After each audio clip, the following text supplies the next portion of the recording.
बिस्मिल्लाहिर्रहमानिर्रहीम। अजकल ना मेरे अक्सर दोस्त मैंने पुछते हैं कि तुसी भी इंडिया पाकिस्तान की जंग का तबसरा करो। तो मैनू पुराना लतीफ़ा याद आ गया, बड़ा 25-30 साल पहले का लतीफ़ा सी। एक जहाज़ में एक सिख सफ़र कर रहा होंदा है, नाल उन्हां दा तोता होंदा है। तो जदों एयर होस्टस लंघदी उन्हां दे कोलों, जिहड़ा तोता राह तोता होंदा है, जिहड़ा गल्ला गुल्ला भी करदा है, उन्होंने हैलो हाय कहता है एयर होस्टस नूं, ते वो उहदे वाले हस के मुस्कुरा के लंघ जाती। फिर दोबारा लंघदी उत्थों, तो दोबारा तोता उन्होंने चुंझ मार दिंदा प्यार नाल। वो फिर बड़े प्यार नाल मुस्कुरा के हस के लंघ जाती। वो सरदार साहब सोचते हैं भी काम बड़ा सौखा यार, ये तो काम सही है।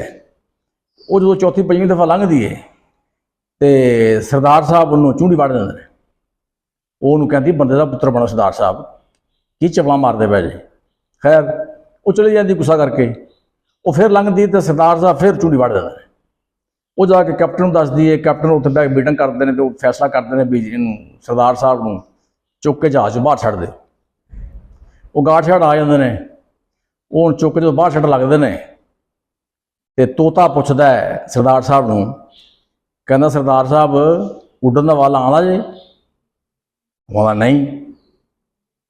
तो तोता कहता है तो फिर उस मां नाल पंगा भैन ने नहीं लिया जे, हुण मां नूं छेड़िया कहण दो जे।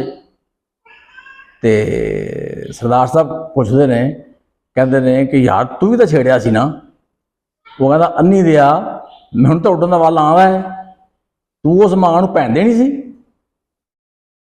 हुण ये गल जिहड़ी है ये मोदी साहब नूं पुछनी चाहिदी है भी जे जनाब नूं उड्डण दा वाल जू नहीं सी आंदा ते तुसीं पाक फौज के शेरां ते बब्बर शेरां दे नाल पंगा भैन दे नहीं लिया सी।